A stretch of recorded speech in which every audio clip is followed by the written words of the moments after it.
Very much. Well, welcome back to everyone, and welcome to Matthew, our midnight owl down in Australasia. Thank you for joining us and making the time at this late hour. I'm very happy to hear that you are a night owl anyway, and so that we are not inconveniencing you unduly. So thank you for that. This next session, I think, is something that's going to be of great interest to all of us, simply because the pandemic has brought to the fore online teaching, online assessment, and the whole catapulting of online education right to the fore.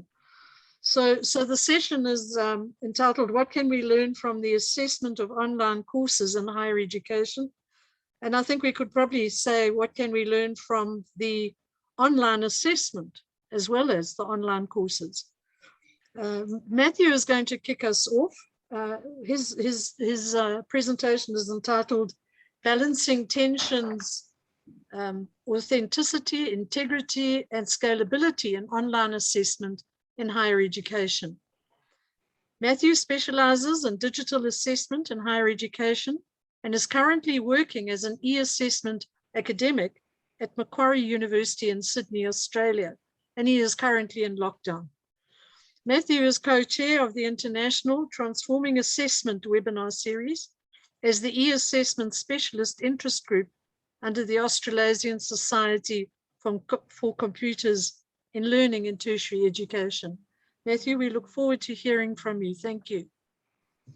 Okay, I shall begin. All right, let me do the share screen thing. And I'm going to do that one, and I'm going to do that one. Okay, so can everybody see the slides? Okay, that's the title. That's the title side. Can everybody see the girl sitting next to a computer? Yeah. We can. Okay, so that's my title. It's already been read out, so I'll get on with it. So the motivation for a lot of my work in digital assessment over the years has been this problem that we seem to still have to a large extent, although I noticed the pandemic has pushed the issue onwards quite significantly, which is great. This idea of the gap between, where we want our students to end up, what the competencies we want them to have, and particularly the way we do high stakes testing in a lot of disciplines still.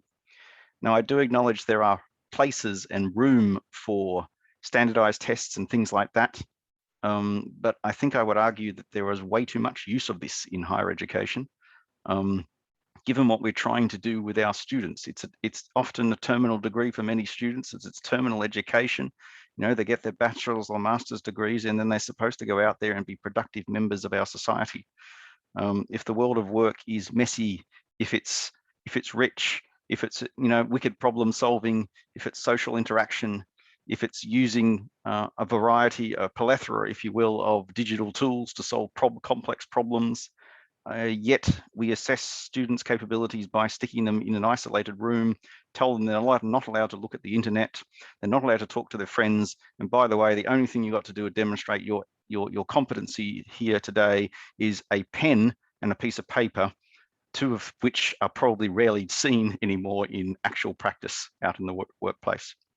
So this is what I think, this gap I would like to address. There's also, of course, the issues of the near future, 21st century capabilities. The idea has been around for 20 years, I guess now, at least. And of course, the looming fourth industrial revolution, which is going to change all sorts of ways of working and ways of doing with robotics and artificial intelligence and things, and we're already starting to see the influences in particularly advanced economies. So the World Economic Forum, not necessarily praising this as the be-all and end-all of the truth about where things are going, but it gives you an example of where the advanced economies particularly are thinking where the skills of the jobs of the future, or the jobs of the jobs of almost tomorrow, if you will, very, very near future are at. So by 2025, they're looking at things like analytical thinking, complex problem solving, leadership, technology use, technology design, resilience, emotional intelligence, all of these kind of, and many of them are soft skills. Many of them, of course, are you would need to use modern tools of the trade, technology, to be able to address problems in your context. Having said that, when I first started this work 10 years ago, it was a really slow grind. What I've noticed over the last, almost 2 years now, ever since the pandemic hit, and we all had to rush to put things online, particularly in higher ed and of course the school sectors as well. This crisis has become an opportunity, and we've seen a very rapid shift to using digital forms of education, digital forms of delivery, and digital forms of assessment. So I think with a crisis, we have this opportunity to leap things forward. We have been doing a lot of pivoting, but I think we also need to do a lot of thoughtful design moving forward as well. So first question I have for the audience, if you would like to play my game, is go to menti.com and type in the code and tell me what you think authentic assessment means to you in your context, your discipline, or your country. What does authentic assessment mean to you? I'll be interested to hear what you have to say. So go to menti.com and type in the key code that you see on the screen, 43910322, and you can type in your votes. Hopefully you'll be able to do that. Yell out if you can't.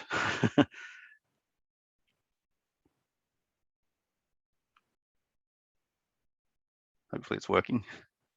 It's always that nail-biting moment that people may be trying to figure out how to do. Hey, thank you. Somebody's typed in a word. Somebody has typed in valid fair. It's an interesting way of saying it. Yep. Mimic professional tasks. Thank you very much. Yes, that's a good one. Once a few more people have typed in, I will quickly swap over to the other screen so that you'll be able to see it. Relevant, representative, real world. Yep, okay. In sync with reality, original. Some good ideas coming in here. Clarity of construct, real lifelike. Yep. Let me just quickly swap over so you can see what's happening on the other screen. There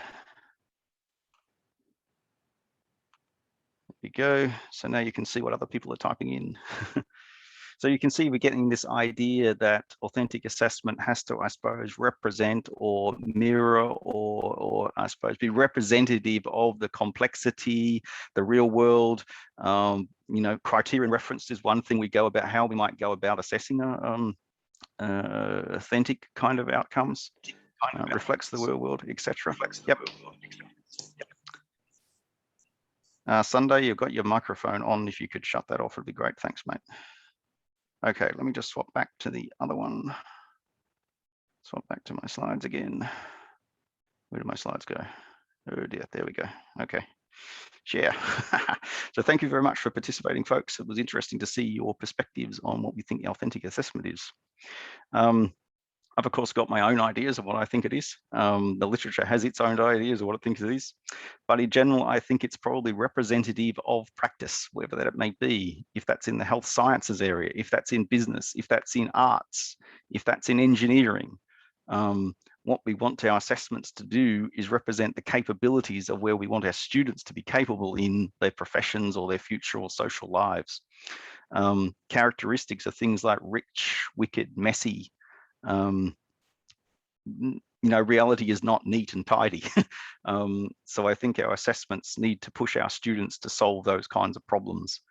What we need, I think, in the assessment space is this broad pedagogical landscape, this capability to be able to represent those problems in our assessment tasks towards assessing 21st century capabilities. Thus, we need to go beyond the pen on paper paradigm. So those kind of ideas, how can we get that to work in the reality? That's obviously a challenge. We need to be able to have our students use the genuine tools of the trade that we have these days. So word processors, spreadsheets, databases, mathematical modeling tools, CAD software, simulations, etc. All various discipline software tools that are increasingly common these days. If these things are not available in our high stakes assessments, then we're going to struggle to allow our students to demonstrate their best in the real world-esque or real world-like conditions. We've also got these other forces, these other things that I'm going to get to, I think, on the next slide. Scalability and integrity. We've been hearing a lot about, integrity of higher stakes assessments and how can we make them fairer. That's, a very valid concern. We can't ignore those factors. Scalability is the practical side, I guess, of doing assessment, particularly in the university sector. Budgets are being cut, staff to student ratios are blowing out. Every year they say, no, you can't have that money anymore, you've got to do more with less. So when we create new assessment designs, new assessment systems and tasks, they have to be scalable. They have to work within the resources that we have. So we have these competing forces, if you will, of what we want our assessments to be able to do. So if we look at this idea of this tension, is there a trade-off here? When we look at many commercial testing systems or testing software, what I tend to observe is the integrity and scalability side. Technologists tend to understand that quite well. They tend to strive towards those two, but we end up with massified online multiple choice quizzes as exams, as high stakes assessments. And whilst they have their place, they are probably way overused. What is undercatered for, I guess, is a way of making authentic assessments that can be scaled, that has some integrity around them. So this, I think, is our challenge, if you will, for moving assessment forwards in the 21st century, moving away from that pen and paper paradigm, and indeed moving away from the idea of sticking a pen and paper test into a computer and saying, yay, efficiency, scale, job done, because it's not job done.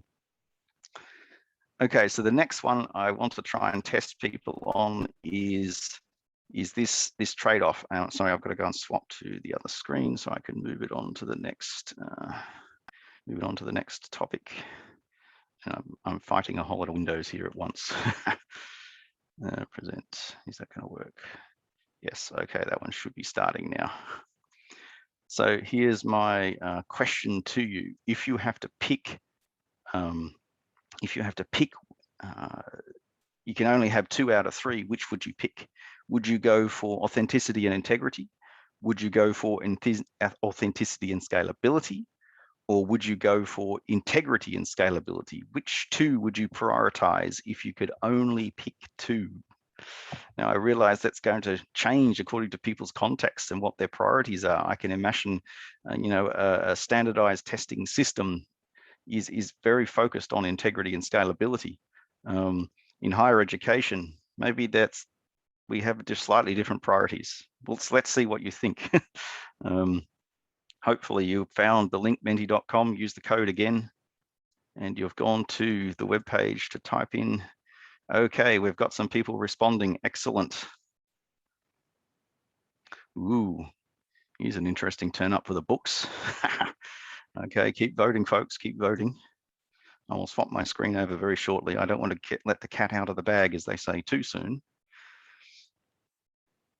Vote, vote, vote. Come on, democracy. Let me know what you think. Okay, let's go. Dear. Let me swap out of there, stop that one, and share my other screen to, where's the screen gone? Where's the screen gone? There it is down there. I have 2. I should have closed all the windows. Okay, you should be able to see a pie chart now, hopefully. What we've noticed is we've got quite a strong vote for authenticity and integrity. Excellent. Anyone else want to have a last minute vote while you're there? Integrity and scalability got another vote for integrity and scalability. Okay, good. Authenticity and scalability is down on number 1. Interesting that people have, where the votes have come out this time. Authenticity is certainly, and integrity has been a very high one. In higher ed, what I notice when I do some of these sessions in higher ed, the authenticity and scalability one gets quite a few more votes, And to be honest, integrity and scalability gets the least votes. So that's a little bit interesting. Okay, let me swap back to my other slides again. Share screen. Got to find out what I did with it now. What did I do with it? There it is. Okay, thank you very much, folks, for being involved in the voting. I've got to remember where I was now. Okay, there I am. Okay, so the next thing is, okay, we've decided we love authenticity. Clearly by the voting, we love authenticity. What do we do? What sort of knowledge bases do our assessment designers, do our teachers, in many cases in higher education, it's often the teachers that are producing our higher stakes assessments. What sort of skill knowledges do they need? What we've tended to notice is this idea of the TPAC model, which is a reasonably common known framework in technology and education. That the discipline content knowledge, of course, you need to know your discipline, your chemistry or engineering or business or finance or marketing or whatever it is that you're teaching. You need to know as a teacher or an assessor, the pedagogical, andragogical, whatever methodologies or methods that you need to be able to deploy to achieve your ends. So the pedagogical knowledge is important. But what we've tended to notice more and more is the technological knowledge is also becoming increasingly important to be an effective teacher, an effective assessor. So being able to choose and deploy educational technology tools that are fit for purpose, that allow you to achieve your pedagogical outcomes, your teaching and learning and assessment outcomes in context of your discipline knowledge. So we're finding these whole three, I think, are becoming quite important knowledge areas for teachers. It used to be that you could get away with, content knowledge and pedagogical knowledge to be an effective teacher. Where we are tending to find now that, without that technological knowledge, you're just not competitive in the education space, in the education marketplace, as it were, in modern higher education at least. So, instead of putting the technological cart before the horse, we need to be able to choose things. We need to make sure that we get our sequences right. So the previous slide where I'm talking about this, you'll notice the picture on the right. Often what happens is shiny new technologies can be adopted without thinking about the consequences or thinking about whether they are fit for purpose. Rushing off and buying a new exam platform because somebody in senior management thought it was a good idea is probably the biggest mistake you can make. As an institution, you really need to be thinking about, how is that going to serve your needs? So keep away from, Mathew, educational technology marketing. Yes. Mathew, you've got 5 minutes left. Okay. Yeah. What I do. Okay. So what I'll do is I'll jump to some examples. And I'll quickly move through my examples. So what I'm trying to do here now is, okay, we've got these competing needs, we've got this authenticity, integrity, and scalability issues. We have to be able to, how do we satisfy this? Can we satisfy all three? Potentially is the answer. So a really good example I've seen is from Griffith University in Northern Australia. They started doing this work probably about 5 years ago, but it certainly came into its own during the pandemic when they had to dump all their handwritten exams. So instead of that, they moved to what they call interactive online oral assessments. So it sounds a bit like a Viva, but it isn't.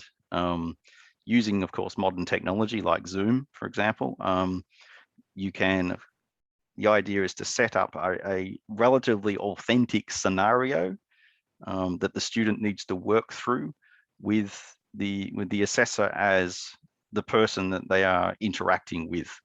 So there could be various different scenarios of, defensive work done, a mock job interview, a pitch to a shareholders meeting, etc. And of course, deploying technological tools such as booking tools and MS Teams or Zoom, etc. Is a way they manage to scale that. And the inherent capabilities of the technology, such as being able to hear and see the student put their argument forth before your eyes, have it recorded for auditing purposes, etc., helps to increase integrity. The technological tools help to increase the scalability of the assessment. They've run these assessments with classes of up to 300 students. Now, I realize in the national testing contents, that's nothing, but in higher education, if you could probably get to 300, you can probably get to 3,000, because the same sort of scalability is there. And of course, the authenticity comes through from, the modern way of interacting through online tools like Zoom, and of course, the scenarios that are written by the assessors. Another example is to use simulations and virtual worlds. A colleague down in Melbourne at Monash University has developed what he calls the Chinese Island. It's a 3D immersive world used for teaching Chinese language. The idea was to tackle the problem that you have 500 students who want to learn a language, but there simply isn't enough places to give them immersion. They can't send them all down to Chinatown because the local Chinese shopkeepers will get really annoyed at you really quickly by sending 500 students down there to all practice their Mandarin. So this scalable online environment with non-player characters that the students can interact with. The system logs everything so that you are able to see what the interactions were for assessment purposes later on. And the idea is that these are authentic scenarios that you want your students to be able to learn how to do. And by, I guess this is assessment as learning in a sense. You want to be able to have students interact with, real people in real lifelike scenarios. For example, ask the student to cook a dish. They have to ask directions to the market. They have to pay for the goods. They have to ask for the goods, and all those kind of things, the daily kinds of problems that the student would have to solve to address in that foreign language is all possible within a simulated environment. Another example is work integrated learning.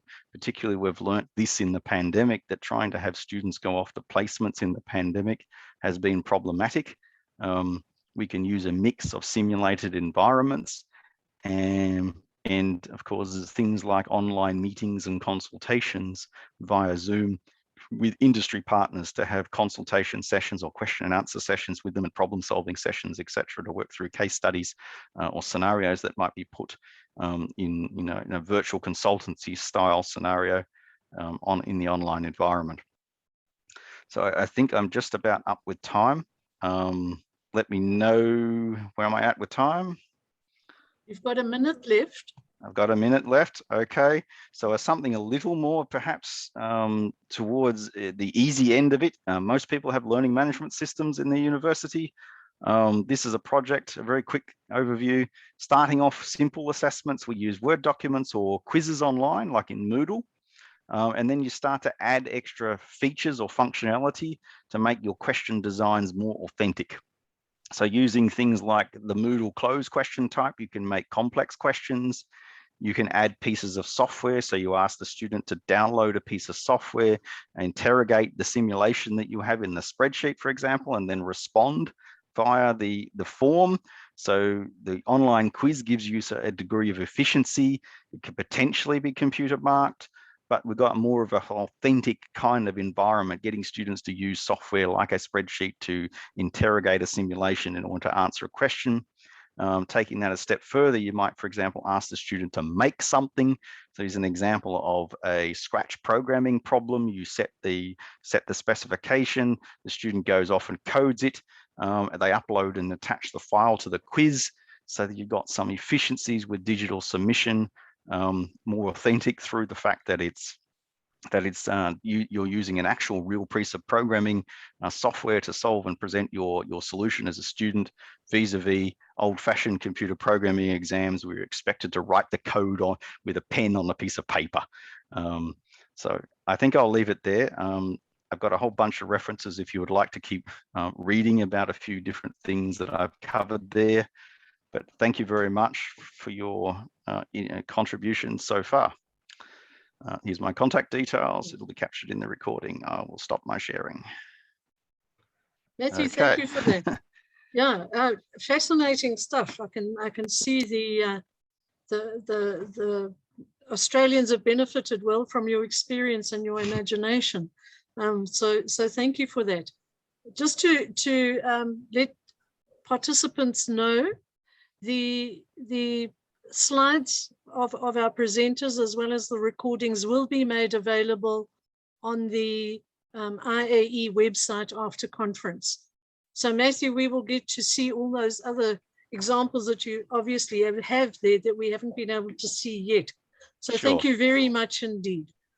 I do see that there are some questions already, but I think if we can move over to Anat for her presentation, which is dealing with assessment in the world of online courses, the opportunities and methods. We all know Anat. I'm not going to spend too much time on her biography, but we all know that she is the head of NITE, the National Institute for Testing and Evaluation in Jerusalem. She has done a lot of work with identification of accommodations through a battery of computer-based tests. Her degree is in, her PhD rather, is in psychology, specializing in psychometrics from the Hebrew University of Jerusalem. And she currently is the president of the IAEA, the cherry on the top of her career. Anat, can we hand over to you? Yes, presentation is on, everybody can see it? Anne, can you see the presentation? We can. Can Yep, you put all it good. into Okay. the slide form? Yes, it is. Okay, yes, sure. Okay, so hello again, everybody. This is another take on online assessment, and it's slightly different from my the two previous speakers that talk about online assessment, because I'm looking at it from the perspective of of a CEO of a testing organization that, and I'm afraid that scalability is much more important in our case than the two other. So we'll put emphasis on that as well. And I think testing organization have sometimes somewhat different perspective on what can be done and how much it's going to cost. But let's start from the beginning.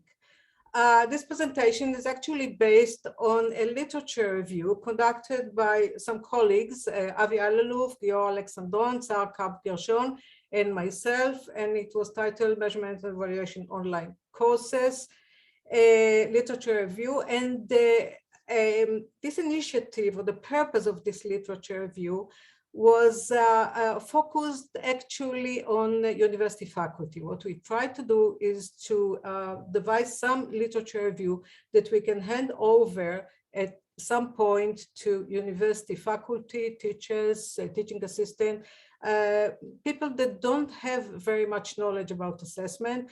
And we want to expose them to all the issues and potentials of online assessment. So with this perspective in mind, let's start from the beginning. So I'll start with an introduction.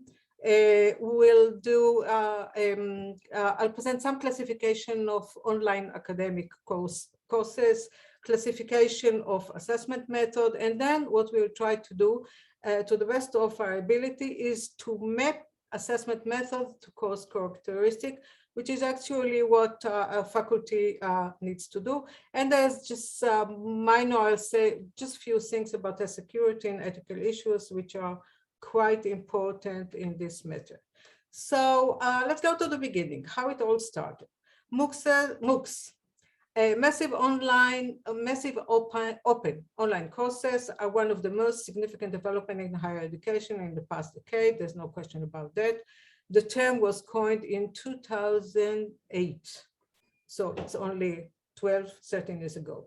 MOOCs are large-scale web-based courses developed predominantly by the university. So most of the courses were developed by the university for the university. After some time, other organizations adopted this approach and developed other courses, and the things spread around. By the end of 2020, over 60,000 MOOCs were being offered by approximately 1,000 universities, not including China. The COVID-19 pandemic significantly accelerated this trend. I won't be surprised if we have 2,000 universities right now offering online courses or even more. And MOOCs actually include a great variety of courses. However, this presentation will focus mainly on academic online courses, which I called AOC, and not all kinds of MOOCs. academic online courses offer many advantages, some of which we have heard so previously from Matthew and from Elena Fondavia. Potential improvement in the quality of teaching, visualization, active engagement, a lot of other things. Flexibility in the pace of learning, namely slow student or weaker student can go slowly with the material, can review the learning modules again and again, and good students can just run through them. Flexibility in timing of learning. Some of us are morning people, some of us are night owls, so we can study wherever we want. And this is, of course, mostly applicable to asynchronous courses, namely courses that the student can take whenever is suitable for you.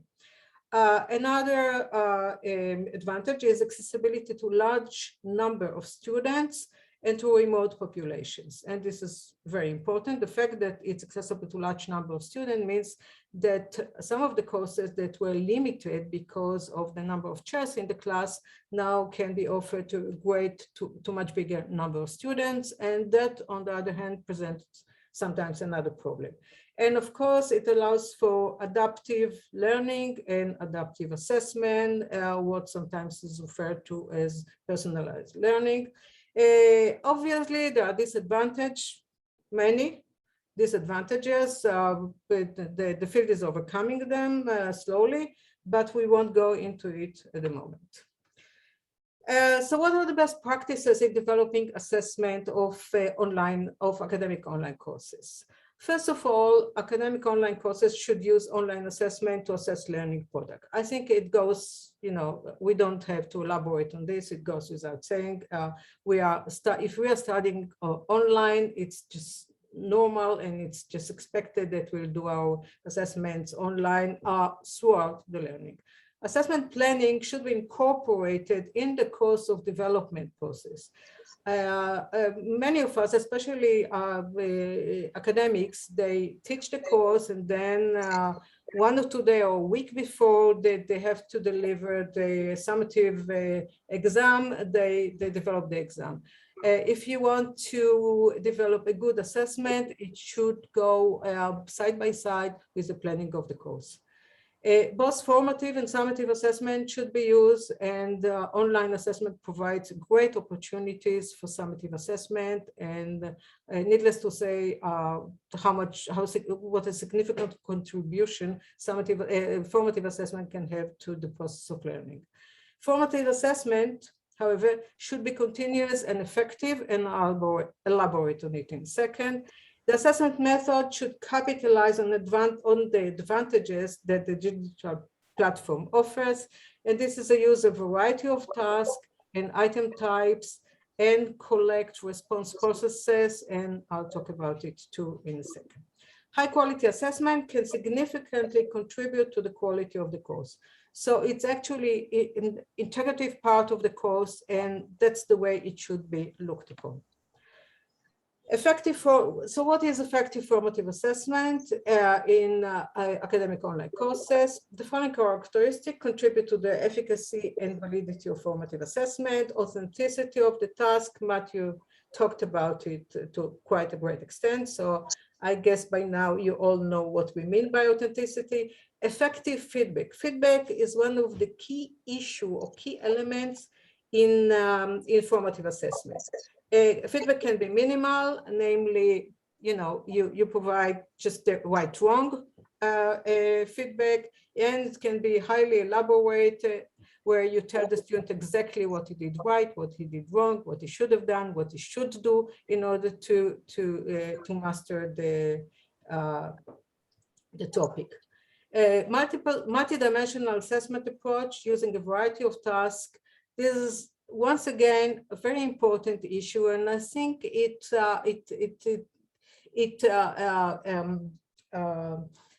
collaborates with previous discussion previous talk of Elizabeth Nisbet, because some students are good in writing essays, some students are good in presenting their ability in different ways. So as once we use a variety of tasks, we actually provide a variety of students, a variety of possibilities to express their knowledge. And finally, it requires student support. So at any time, almost any time, teaching assistant should be present one way or another and support the students while they are learning and while they are doing the assessment tasks.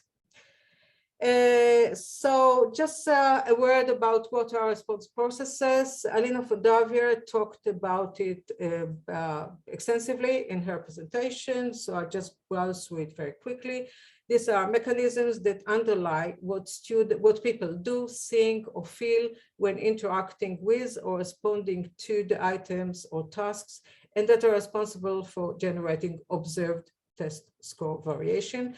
And by what they do and think, some feel, do, and think, we can learn about those things from recording of all interactions with the item. We can record the response time. We can record mouse clicks. We can record the scrolling, cursor movement, and all sorts of other things that people are doing with this on the screen. And the computer can actually keep it in log files. And we can monitor cognitive processes, which are extremely important for summative assessment or for feedback, such as tool usage and solution strategies or pathways. So if you look for a second example of very simple reading comprehension task, multiple choice, the basic task that we can put on the computer. Students can play on the right hand with the questions. They can browse through all the questions very quickly and then go to the text. And they can, some of them will read the text before they scroll down, read the text, spend a lot of time reading the text, and only then go to the questions. We can learn a lot about student activity and thinking process if we'll follow all what the student was doing on this task. There are other tasks more complicated, like problem-solving tasks, where the student on the left hand of the screen, there are and the student can use these bars and move the slides there and use the slider there, and all sorts of things are happening, and we can also record it and learn about the student's ability and thinking process or solution process, etc. So there is a lot of plenty valuable information that we can collect from this. What are the issues in the assessment of learning in academic online courses? First of all, so far, there's an overly focused on summative assessment, mostly paper and pencil based. Still, there are reasons for that, mostly practical reasons, but this is the case. Students are doing courses online, and then they go to examination centers or they go to university and they take a paper and pencil test, which doesn't correspond with the kind of learning that they did. Overuse of closed multiple choice item types, it's very hard to get rid of them. They are fairly easy to compose, very easy and cheap to score. So people still use them to a great extent. There are no standards for assessment of MOOCs or academic online courses. There are lots of standards for assessment, but so far there are no solid standards for assessment of for online assessment, and that needs a lot of attention. The main psychometric theories, the classical test theory and IRT, are not suitable measures for not suitable to measure proficiency in online courses. That's because the learning is dynamic. There are multiple solution attempts, there's scaffolding, there's helping from the teaching assistant, from colleagues, frequent changes in test items when the faculty decide that some items are not doing the good work. So there's no standardization, and some of us care a lot about standardization, especially in high-stake testing. So that needs to be taken care of. There are few resources are being invested in developing online assessment of online assessment, and this is we have to think about it, because this is what I think the thing that stops there's the main hurdle for moving to online assessment. There's a burning need, as we can see, for an innovating psychometric approach to measure proficiency in online assessment. So what are the resources that are required for online assessment? First of all, we have to develop online tasks which are different from the tasks we are used to develop for paper and pencil assessments. Then we have to program this task.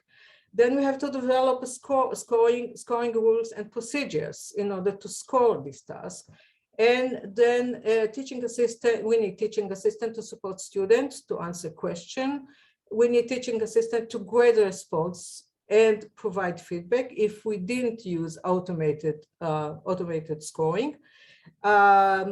If we want to use automated scoring, so we have to program the automated scoring and develop a quality assurance devices in order to check that it's working properly. And that's a very laborious and expensive process. And we need a help desk for technical problems. So I'm sure that all of us agree that online assessment is a great thing, but it's easier said than done. Let's look at some characteristics of online assessment. So there's course characteristic, and course characteristics are very important in the decision of what type of assessment we are going to use. This is a course level, introductory or advanced, number of students, if you're talking about hundreds or thousands or dozens, accreditation, if this course if it's a high stack or low stack, the domain, humanities, social sciences, sciences, and anything in between. Humanities will be overloaded with verbal information. Science is known to be simpler to assess, to be assessed online. Administration type, how is the course working? Is it an online only course where students are scattered all over the country and never come to the campus? Is blended learning where students sometimes learning at home and sometimes they're learning in class? Flipped classroom, which is a specific model, a specific example of blended learning. The type of the administration type of the course will have effect on the type of assessment that we can use. There's a question of timing, if it's synchronic or asynchronic course. If it's synchronic course, we'll be much more careful about the exposure of the testing items and the duration of the teaching unit. If we are talking about short modules, 8 to 15 minutes, or we are talking about traditional class that lasts somewhere between 45 and 90 minutes. So the duration of the teaching unit or the size of the duration unit will also have effect on the type of assessment that we are going to use. Assessment characteristics, main purpose, formative, diagnostic, low stakes, or summative, high stake. That's a key issue that we'll have to think about. The timing of the assessment. Are we talking about fixed synchronic assessment or flexible asynchronic assessment? Is it constant or is it constant assessment, namely continuous, we assess all the time, or it's one time? If we assess at the end of learning, each learning unit, or is it a summative assessment that we use at the end of the course? Other characteristic, we have types of tasks. We have. Anat, you have 5 minutes left. Okay, I'm good. Yeah. There are multiple types of tasks that we can use, and what we'll have to do eventually is to go through the list of all different types of tasks that we can use and fit them into the type characteristic of the course, see what fits into each course type. So we have multiple choice, ranking, matching, short, constructed responses, open-ended essays. So far, these are type of tasks that we use in paper and pencil that we are all familiar with. But then we have things like concept maps that we want the student to draw a concept map and show us his knowledge of the topic, of the field, how things are connected to each other. We can use complex linear tasks. We can use complex interactive tasks. We can use discussion group. blogs, journals, presentations, projects, and there's a whole lot more possibilities of tasks that we can use in online assessment. So the task of mapping the characteristics of the assessment to the characteristic of the course is quite challenging. The next question is, who does the grading? So we can use human weighting, whether self-grading, peer grading, faculty, teacher, or teaching assistant grading, or external experts. So we have a lot of possibilities there. And if we can use computerized artificial intelligence rating, and it can be very basic as response-based, correct, incorrect response. It can be more elaborated, like we can score response processes, log file analysis, and we can use algorithms based on big data or machine learning techniques, just like automated essay scoring that I believe you're all familiar with. Endless possibilities, and if we want to match, match assessment methods to course characteristic, we'll need a huge sheet of paper and perhaps a matrix of 10 by 10 or 20 by 20, and that's a bit impossible in this context. So I just want to show you a few tips as to how we look at it. Number of learners, course characteristic. If the number is small, we can use faculty members. Who does the grading? Faculty members can do the grading. It won't be realistic to develop complicated automated grading.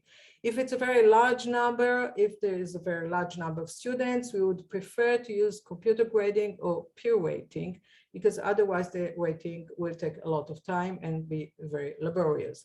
The importance of grading, high stakes or low stakes, assessment accuracy, standardization. High stake, we need a very high reliability, and we would strive for higher reliability and some kind of standardization. If it's low stake, we can go for moderate one.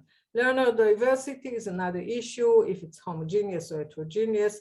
I won't go throughout the whole list. This is just to give you a feeling as to how we think about it. And this is actually a work in progress. So we started to work on this table. We are still working on it. Eventually, we hope we'll be able to develop some kind of guidelines to faculty, which will be easy to understand and easy to apply. So this was the idea. One very short slide on test security. I know that it's an issue that concerns a lot of people, and we know that most of the exams that were administered in 2020 had a lot of problems, a lot of security problems. So what are the possibilities? What are the proctoring possibilities? One possibility is no proctoring. But if we go for no proctoring, it requires appropriate task. For example, very complex task, open-ended, open book exams, and fixed time slots, and more and more. So there are some, some ideas, some suggestions as to how can you make, how can you manage security of tests that have no proctoring. You can do internal proctoring with using online synchronic meeting tools, which are, free for use, like Zoom, and they can come with human proctoring of faculty staff. You can set up a small classroom, 10 students in each class, and put a faculty staff to electronic devices or cameras and monitor what's happening there. You can use external automated, fully automated platforms. There are plenty possibilities there, commercial online proctoring systems that do fully automated proctoring. And you can use the state-of-the-art proctoring, which is external automated and human proctoring combined. Now, commercial online proctoring system requires, this should be aware of that, They require installation of a designated application on the examinee personal computer. They tend to be fairly expensive, and most examinees find them very aversive. Okay, now a few practical slides. If you are new to this business, so these are some key concepts that you might want to use in order to search in order to learn about the topic and search it on Google. Learning technologies, learning management systems, online exam assessment platforms, online proctoring systems, software, online synchronic meeting tools. These are the keywords, and if you will actually use them, you will come up with some of these systems. These are learning management systems. Most of them are free, and some of them even have examination platform built in. So you can actually use it. You don't have to develop it from scratch. Assessment systems. These are purely assessment systems. You can download them, buy them, borrow them, whatever. These are top online exam and assessment platform with proctoring, if you want to review them, if you're considering using one. And this is the end. Thank you very much for listening, and I think we are available for questions. Thank you, Anat. Certainly, as I think it was Alina that said, the future is here. Yes. We just have to expand it across the different contexts. Emmanuel, you've been tracking questions, I suspect. If people have got questions, please put them into the chat. And Emmanuel, I hand over to you. Yes, thank you very much, Chairperson. Let me just acknowledge that there are also comments from, or there were comments from Matthew. Sorry. First, let me just appreciate the presentation from Matthew and Anat. My apologies for that. Right? Thank you. Yeah, I just want to acknowledge the comments from Stuart and also Rebecca. Before I come to the actual questions themselves, and there was a question that you posed, which was directed at Anat, but Matthew responded. So I just, after that response, maybe you want to rephrase your question to Anat, and then she can respond. Unless she's happy with the response.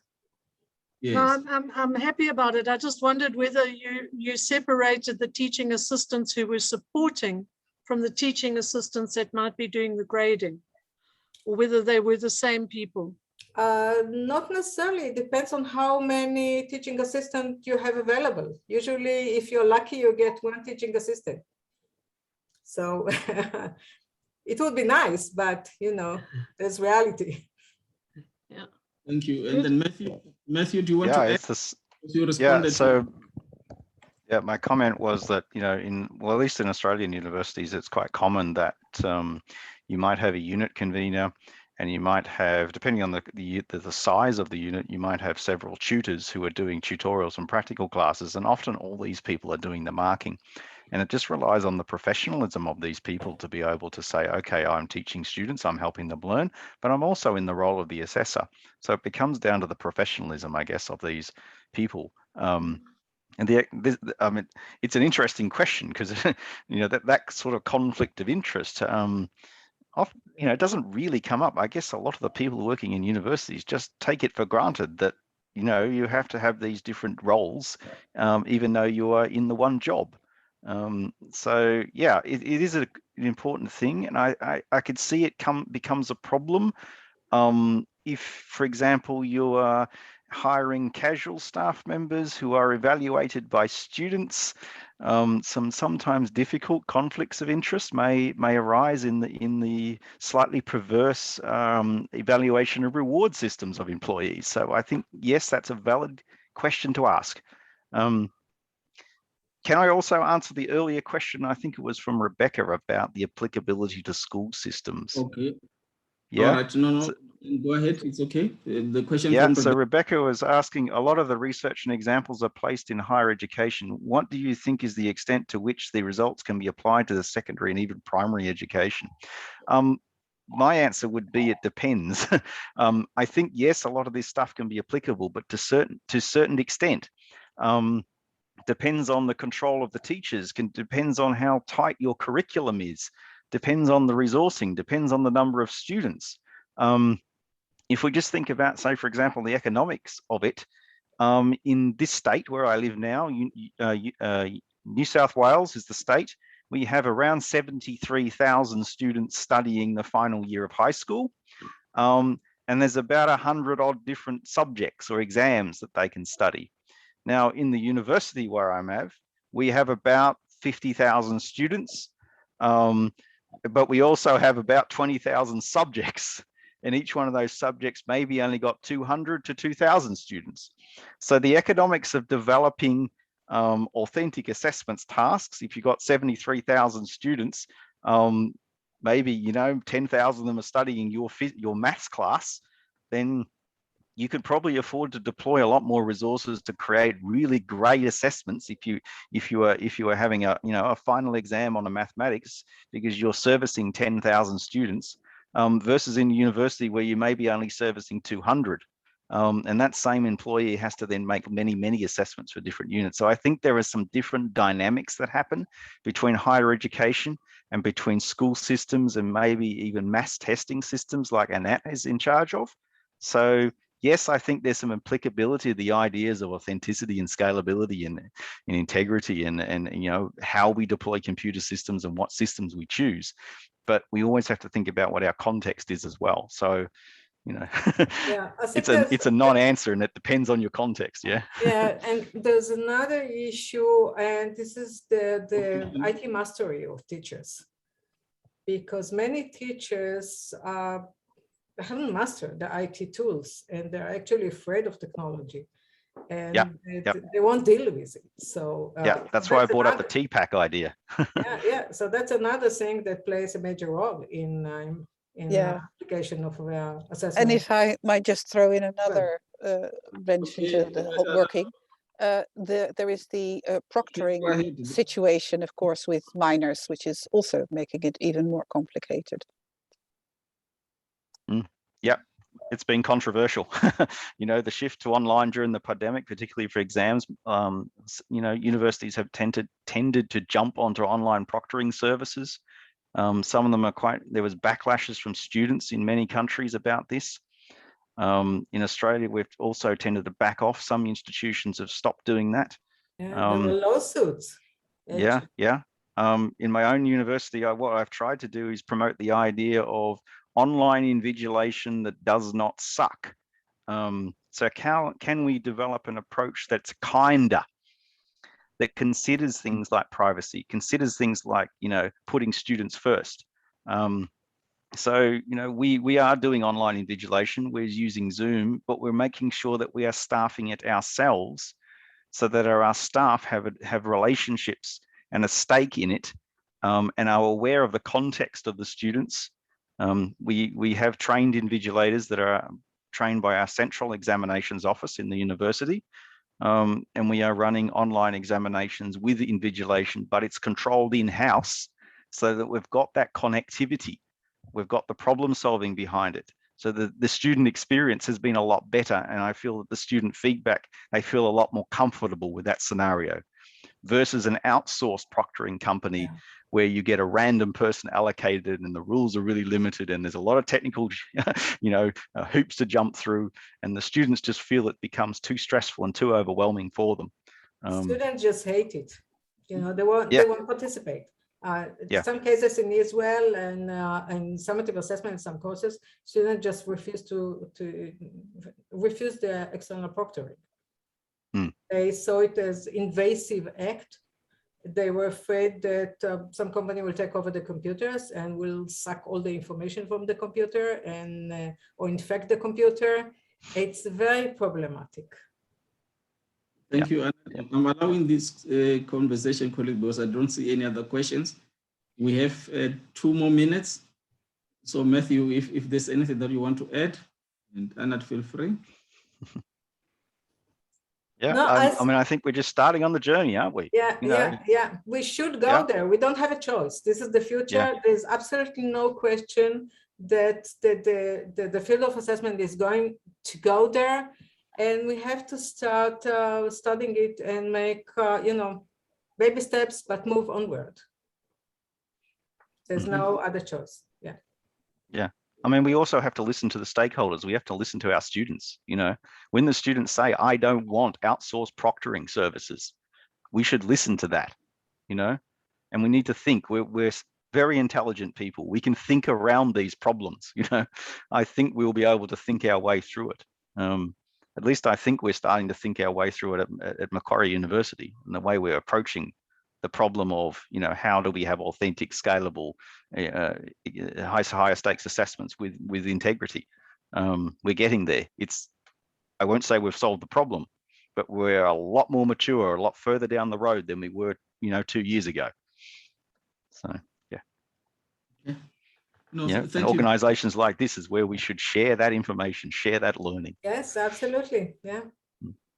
Thank you very much, Matthew, and also Anat, for presentations and also thought-provoking discussions. And I want to believe that I'm not only talking for ourselves, South Africans, but for the people who are in this group, in this conference, that you gave us a lot to think about, and not only today, but also in the whole conference for the past 3 days. You know, from where I'm sitting, it was quite a successful conference, and there's quite a lot of work or things for us to think about, you know, to ponder about. So thank you very much, the two presenters, and back to you. It's now 4 o'clock. Back to you. Yeah, Manuel, and may I echo his words. This is a world that we have no option but to get into, to understand and make it work to our benefit. And also, I mean, I listened to the issues about students and their adversity to proctoring. Certainly I understand it from an external, but it's an area that we need to understand why they're saying that, because they're quite happy for invigilators to look at them in person. So, you know, one wants to engage and understand where that comes from. There's a question in the chat about we should be talking about protecting systems from hackers, and I think that's a whole world of its own. And I don't know if either of the speakers want to comment on that. Yeah, I mean, you introduce technology, it can break, it can be hacked. We need to think about IT security principles, you know, availability, integrity, you know, authentication, non-repudiation, et cetera, the IT security literature has quite a bit in there about the sorts of elements that we'll need to make sure we have in place. And I guess paper and pencil testing systems have a lot of these elements in place too, but we need to make sure that, you know, the organizations looking after our high stakes testing are applying the IT security principles in the same way. Absolutely. Well, we're coming towards the end of our conversations that have spread across the last 3 days. And what we are looking at is next year, when we are hoping to move back to, and I suppose it's the only term we use the only time we use turning back to person-to-person conference, face-to-face conferences rather than an online. So I'm very happy. I just want to check with Lorena whether Dr. Sonia is with us. Yes, we're here. Oh, great. It gives me great pleasure to introduce our hosts for the Mexican conference next year. We have with us, and I thank you so much in advance, Dr. Banetti Frias from the university, the Secretary General of Anuak University. She was appointed as Academic Vice Chancellor, being the first woman to hold this position within the institution for almost 10 years. Additionally, she serves as Director of Academic Development and Management, being responsible for all the educational assessment projects at the university, and as part of different committees, being chair of one that promotes and certifies social responsibility practices of the universities in Mexico. Her professional trajectory includes more than 20 years of holding high-level positions, most of them regarding programs of social responsibility and human resources, receiving the Medal of Honor, Anwak Generation, for her distinguished work in the area. We're honored to have you with us, Dr. Mathew Hillier, and we look forward to what you're going to say to us. Thank you, Anne. Good morning from Mexico, and good evening to you all. It is a great pleasure to be here with you. It has been indeed a challenging time for everyone around the world, and especially for educational sector, having to face constant changes and adapting to another type of learning and assessment processes in such a short time. As an institution of higher education, the Macquarie University has been at the front line of these challenges, offering our students the necessary tools to tackle them and assuring the quality of their learning, no matter their own reality. Part of our mission and identity has always been to devote our efforts into development of integral graduates that can contribute to build a better society. And at these uncertain times, our spirit has flourished and has strengthened our human values without leaving behind the high quality of education that distinguishes us. Several programs have been created within the university in different areas, having at the center of our motivation the 17 Sustainable Development Goals that the United Nations established in the Agenda 2030, and in that way meet the needs of our community. Our work regarding educational assessment issues comes with the great responsibility of validating students' learning, and in that way contribute to quality education in our country and in many others. Considering the great opportunity that the ongoing pandemic has brought to make us stop, analyze our actions, and move on with a better view on the road, it is a great pleasure that I invite you to come to Mexico City next year to meet new colleagues and engage in great discussions with the same goal in mind. How can educational assessment contribute to quality education? If you have never come to Mexico, this is your chance to do it. We will be delighted to share our culture, our food, and the unique spirit that it identifies us, while exchanging experiences with all the guests that will make you go back home with a renewed perspective. Stay safe, and let's collaborate and co-create together for a better world. Thank you very much. Thank you very, very much. And I'm sure we are all looking forward to meeting with you in person. I think, Ivanti, we have a short video that will need to be shown. Yes, just Thank a you. moment.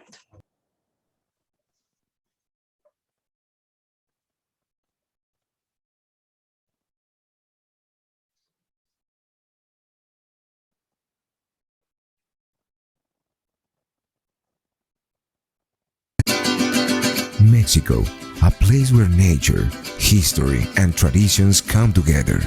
A country filled with colors, sounds, and flavors that create new experiences in every corner.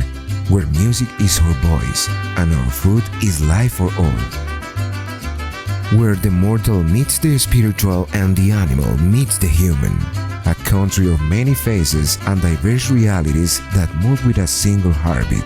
Where the joyfulness of life is the essence of survival and service is the engine of our never-ending smile.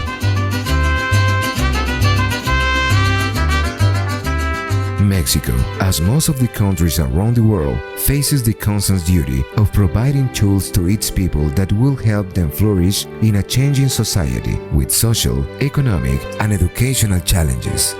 Education is the most powerful tool we have for sustainable development and a fundamental right of every person. The lack of access to education, one that gives the basic knowledge for societies to thrive, is still a global concern as millions of children do not attend school and are alienated from universal opportunities that come with the hope of a better future. The rather unfortunate reality is that not all of those who do attend are learning given the disparities on educational opportunities. Today, this reality is more relevant than ever as precarious situations such as the absence of access to remote learning have derived from the ongoing pandemic. To tackle these challenges, in 2015, the United Nations established 70 goals to achieve global sustainable development by 2030. Goal 4 aims to guarantee equality in education. To accomplish this, we need to build bridges and create partnership within the educational sector by promoting national and international cooperation between governments, organizations. Well, I'm sure everyone, after seeing that glorious color and joy and music, will be at Mexico's door very, very soon. Lorena, you were going to add a few words? Yes, thank you. And we are looking forward to receiving you in Mexico City this same week of October next year. And we hope that the global situation we are living now will not be in the way of hosting this great conference. We are expecting high quality presentations and great keynote speakers, and we are planning amazing events with experiences you can take back home. All the information regarding the conference will be available on the IAEA website. And we would like to thank the Board of Trustees of the IAEA for this opportunity, and we really hope you can come. Thank you. Thank you, Lorena. Thank you, Anat. Yes, indeed. Thank you so much. And thank you for making the time to be here this afternoon, Dr. Baneche. It's wonderful. We know how busy you are, and we appreciate it. Well, we've come to the end of three lovely sessions, 3 glorious days. And it's time for me to just make some closing comments on the conference. I first of all would like to thank Dennis and his team, Emmanuel Sabanda and Naveed Yusuf, who formed the conference committee that put together every aspect of this conference, the program, which has been varied, balanced, and certainly informative for all of us, as well as the technical background, liaising with easy conferences to make sure that everything happened as it did. And Evanti, I want to say thank you to you for being with us all 3 days and assisting and helping us at every point. You're most welcome. Unlike most instances, we have to say technology didn't let us down. So thank you. The key message from all speakers has been that assessment has been thrust into the spotlight, suggesting that those who said the future is already here, it's just not evenly distributed yet, have certainly captured the realizations that are surfacing already. The good lessons from the pandemic should propel us into a new vision, or is it the new normal? But with this prime intention of improving our assessment activities for the benefit of our children. Anat, I want to thank you on behalf of the BOT and the rest of the membership of IAEA for keeping the organization alive during this really difficult time. I suppose I must thank you also for working the BOT members hard. 11 meetings in 12 months is a lot, but it's proved its value, and we willingly participated for the well-being of the organization and the service that we provide to our members. It's also a nice bunch of people. I also want to thank the BOT members for specific work that they have done. Dennis, not only the conference, but the sterling work you have done in establishing the recognition committee and the international standards. That is an important project, and I think you've worked extremely hard and diligently to get it to the point where it is already. Mary Petoniak, for those who don't know her surname, for organizing the webinars, dealing with all the technical issues around it, ensuring that we had speakers that provided great insight for our members, and also just managing those sessions. I had a member of staff mention to me that the webinars were wonderful, simply because it meant that we had quality professional development on a bi-monthly basis. So thank you for that, Mary. Nico Dieterin, again, finances and management, those membership rather, those activities have to get done, and there has to be a horse willing to do it. And Nico was ours on that.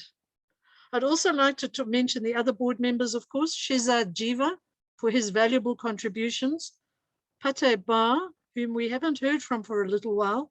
I certainly hope that he's okay. And also Dr. So from Hong Kong before his retirement. Other people in the IAEA community, I'd like to thank Stuart Shaw for the enormous contribution he has made with the newsletters, putting them together, ensuring that they have perfect English in them, serving on the audit committee, and his continual support for the IAEA activities. Peter Hermans, who does the maintenance of the website and the distributions of all the notices to members, and he does it speedily as soon as he gets them. And finally, I'd like to thank the membership for your support right from across the world, from north to south, from east to west. I'm not sure what Fiji and America, whether that's north, east to west or west to east, whatever. But for your conference attendance, your webinars, your participation in the discussions, and of course, paying your fees. None of this would be possible if we didn't have the loyal support of our membership. I can't wish you a safe travel to your respective home countries because you're already there. So we'll reserve that good wish for you for next year when we see you all in Mexico. Thank you very much indeed. Anat, I'm not sure if you want to say anything in closing. No, I just want to thank you for handling so well today's session and all the affairs of the organization. Yes, you worked extremely hard. And I want to thank the members for being with us, for participating, for supporting. And we hope to see you all again in Mexico in person. Thank you. Okay. And yeah, this is it, guys. It's time to say goodbye. Bye-bye. Bye. Bye from Nigeria. Bye from the USA. Thank you. Thank you. Thank you, everyone. God bless. Bye-bye from Australia. Bye. Bye. Thank you, Matthew. Bye, Stuart. Congratulations from Nigeria. Thank you. Thank you. Goodbye from Pakistan. Bye-bye. Bye from Nigeria. Good night. Goodbye, Pakistan. Okay, goodbye. Bye from Bahrain. Thank you. Congratulations from Nigeria. Thank you. See you.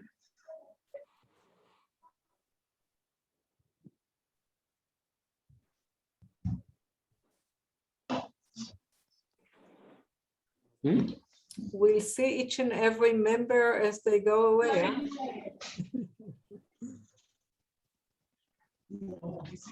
Huh?